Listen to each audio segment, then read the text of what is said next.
జగన్మోహన్ రెడ్డికి Narendra Modi phone call ఇదెక్క ట్విస్టరా అంటూ కూడా అందరూ కూడా ఆశ్చర్యపోతున్నారు. అసలు అది నిజంగానే జరిగిందా? ఆ ఫోన్ కాల్లో ఏం చెప్పారు? అంటే నిజంగా ప్రధానమంత్రి గారు ఫోన్ చేయలేదు. ఆయన ఆదేశాల మేరకు రక్షణ శాఖ మంత్రి మాత్రం ఫోన్ చేయడం జరిగింది. సో అది కూడా ఉపరాష్ట్రపతి కోసం అన్నమాట. సో మనందరికీ తెలుసు రీసెంట్‌గా జూలై 21న జగదీప్ గారైతే ఆయన ఉపరాష్ట్రపతిగా ఉండే కొన్ని అనారోగ్య కారణాల వల్ల రాజీనామా చేశారు. ఇంకా అప్పటినుంచి ఉపరాష్ట్రపతికి ఇంకెవరిని ఎన్నిక చేయాలని చెప్పేసి కేంద్ర ప్రభుత్వం అనేది ఒక ఆలోచనలో పడింది.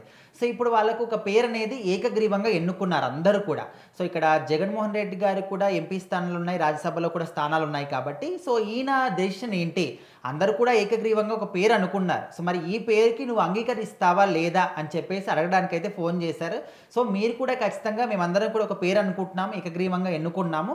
మరి మీరు కూడా ఖచ్చితంగా సపోర్ట్ తెలపాలి అని చెప్పేసి ప్రధాని గారి ఆదేశాల మేరకైతే రక్షణ శాఖ మంత్రి ఈయనకు ఫోన్ కాల్ చేయడం జరిగింది. సో మరి ఎవరి పేరు ఎన్నుకున్నారు అంటే సిపి రాధాకృష్ణన్ గారు. సో ఆయన మహారాష్ట్ర గవర్నర్గా ఉన్నారు.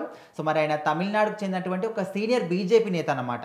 సో అందుకోసం అని చెప్పేసి ఈయన ఆల్రెడీ గవర్నర్గా మంచి ఎక్స్పీరియన్స్ ఉంది, చాలా సంవత్సరాలుగా బీజేపీ ఒక ముఖ్యమైన నేత తమిళనాడు నుంచి. సో ఇక్కడ ఆల్రెడీ ఎవరు చూసినా కూడా నార్త్ సైడ్ ఉంటూ ఉంటారు, నార్త్ సైడ్ కానీ సౌత్ సైడ్. సో మరి ఇక్కడ తమిళనాడు నుంచి కూడా ఒకరు ఉంటే ఖచ్చితంగా దేశం మొత్తానికి కూడా మంచి ఒక పట్టు ఉంటుంది, అన్ని ప్రాంతాల పట్ల కూడా ఒక పట్టు ఉంటుంది, ఎక్కడ ఎలాంటి ప్రాబ్లమ్స్ ఉన్నాయి, ఏ విధంగా సాల్వ్ చేయాలని చెప్పేసి. సో అందుకోసం అని చెప్పేసి ఈయన అయితే ఎన్నుకోవడానికి వాళ్ళు ఏకగ్రీవంగా పేరైతే ఎన్నుకున్నారు ఉపరాష్ట్రపతిగా.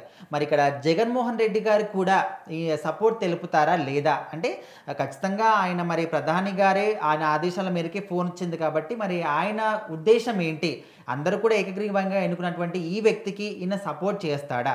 ఇటు ఆంధ్ర రాష్ట్రంలో కూడా కూటమి ప్రభుత్వం ఉంది కాబట్టి ఇక్కడ వైసీపీ ప్రభుత్వం ఒకవైపు, మిగతా వాళ్ళందరూ కూడా ఒకవైపు, జనసేన పార్టీ, బీజేపీ, టీడీపీ వీళ్ళందరూ కూడా మరి అక్కడ బీజేపీ తరపునే మనకు ప్రధాని గారు కూడా ఉన్నారు. మరి వీళ్ళకు సపోర్ట్ తెలుపుతాడా అంటే ఆల్మోస్ట్ అయితే తెలపడు అని చెప్పేసి కూడా చాలామంది అనుకుంటున్నారు. కాకపోతే ఇంకా కేంద్రం సైడ్ నుంచి కాబట్టి ఉపరాష్ట్రపతి ఆల్రెడీ అందరూ కూడా ఎన్నుకున్నారు కాబట్టి ఈయన ఒక్కడి కోసం అయితే ఆగుతారంటే మరి ఆయన కూడా స్థానాలు ఉన్నాయి కాబట్టి ఈయన డెసిషన్ అడుగుతూ ఉన్నారు. మరి ఆయన ఏం చెప్తాడు?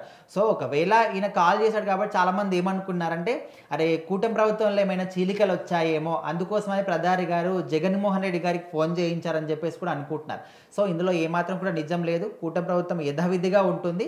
కాకపోతే ఉపరాష్ట్రపతికి ఒక పేరు అనుకున్నాం, అందుకోసం అయితే జగన్మోహన్ రెడ్డి గారికి ఫోన్ చేశారు.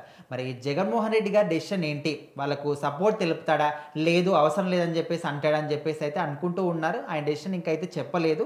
ఆయన డెసిషన్ కోసం వెయిట్ చేస్తున్నారు. ఇప్పుడు సెప్టెంబర్ 9కి అయితే ఎన్నికలు జరగబోతున్నాయి. అదే రోజు లెక్కింపు కూడా జరగబోతుంది. సో మరి అందరూ కూడా ఏకగ్రీవంగా ఈ మనిషిని అనుకున్నారు కాబట్టి మరి ఈయనకే ఒకవేళ జగన్మోహన్ రెడ్డి గారు కూడా సపోర్ట్ తెలిపితే ఇంకా ఏకగ్రీవం అయిపోయినట్టే, ఇంకా ఈ ఎన్నికలు అనేవి ఉండవు. బట్ ఇంకా మరి చూడాలి జగన్మోహన్ రెడ్డి డెసిషన్ ఏంటి?